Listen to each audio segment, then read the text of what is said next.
Bismillahirrahmanirrahim. Assalamualaikum warahmatullahi wabarakatuh. Alhamdulillahirabbil alamin.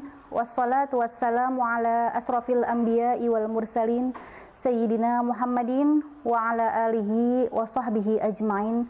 Amma ba'du. Sahabat An-Nur yang mudah-mudahan selalu dirahmati oleh Allah Subhanahu wa ta'ala. Pada kesempatan kali ini, saya akan menceritakan salah satu kisah Al-Quran, yaitu mengenai Raja Zulkarnain. Raja Zulkarnain beberapa kali disebutkan di dalam Al-Quran, di antaranya yaitu dalam surat Al-Kahfi ayat 83 sampai dengan 101, dan juga dalam surat Al-Anbiya ayat 96 sampai dengan 97. Dikisahkan bahwa Raja Zulkarnain adalah raja yang sangat adil dan bijaksana yang hidup pada masa Nabi Ibrahim alaihi salam. Bahkan diriwayatkan bahwa Raja Zulkarnain tawaf bersama dengan Nabi Ibrahim dan juga Nabi Ismail.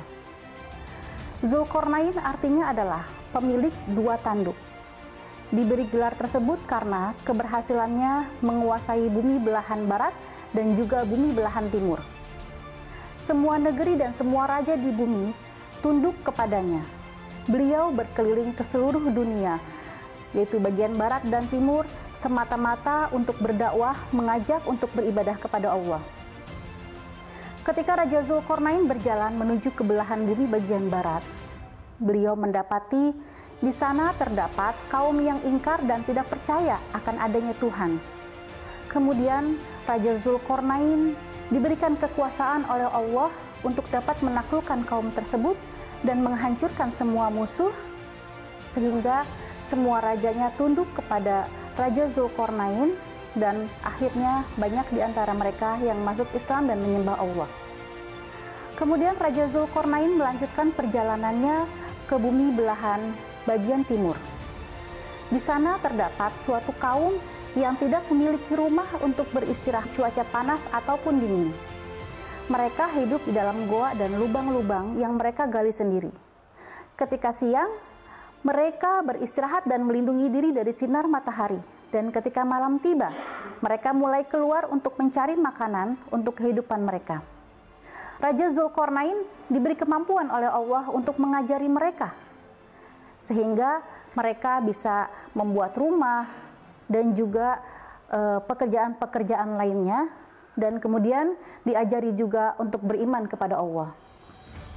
Setelah ke bumi belahan bagian timur, kemudian Raja Zulkarnain melanjutkan perjalanannya hingga sampailah di sebuah negeri, di mana di negeri tersebut terdapat suatu kaum yang tinggal di antara dua gunung, dan kaum tersebut yaitu kaum Ya'juj dan juga kaum Ma'juj yang terkenal sering membuat kerusakan. Mereka senang membunuh, membantai, merampok, memperkosa, bahkan mereka memakan bangkai orang yang mereka bunuh. Dan mereka senang sekali membuat kerusakan di muka bumi. Adapun kaum lain yang tinggal tidak jauh di lembah tersebut meminta pertolongan kepada Raja Zulkarnain.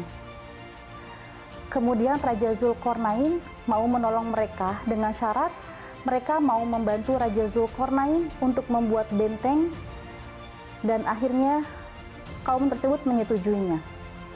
Kemudian Raja Zulkarnain mengajak kaum yang tunduk kepadanya untuk bekerjasama membuat benteng, dan menyuruh kaum tersebut menyiapkan potongan-potongan besi, lalu ia memasang potongan-potongan besi sampai setinggi bukit. Setelah potongan-potongan besi dipasang sampai setinggi bukit, lalu beliau memanaskan tembaga, dan tembaga tersebut kemudian dituangkan ke dalam rangkaian besi, sehingga semua rangkaian potongan besi itu mampu menjadi sebuah pagar besi yang sangat kuat, dan tak ada satupun dari kaum Ya'juj dan Ma'juj yang mampu memanjat dan melubanginya.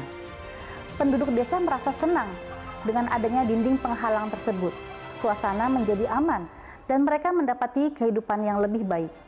Raja Zulkarnain berkata, "Ini adalah rahmat dari Tuhanku.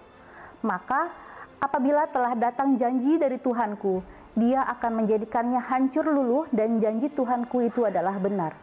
Terdapat dalam surat Al-Kahfi ayat 98. Dan di surat Al-Anbiya ayat 96 dan 97 disebutkan bahwa hingga apabila dibukakan tembok Ya'juj dan Ma'juj dan mereka turun dengan cepat dari seluruh tempat yang tinggi, dan telah datanglah kedatangan janji yang benar. Jadi runtuhnya tembok Ya'juj dan Ma'juj nantinya akan menjadi salah satu tanda kiamat. Ketika mereka keluar, maka mereka akan menghancurkan, menyerang, merampas, membunuh, dan bahkan merusak bumi serta seluruh isinya. Demikianlah kisah Ya'juj dan Ma'juj dan juga Raja Zulkarnain. Mudah-mudahan bisa menambah wawasan kita. Kurang lebihnya mohon maaf. Wabillahi taufik wal hidayah. Wassalamualaikum warahmatullahi wabarakatuh.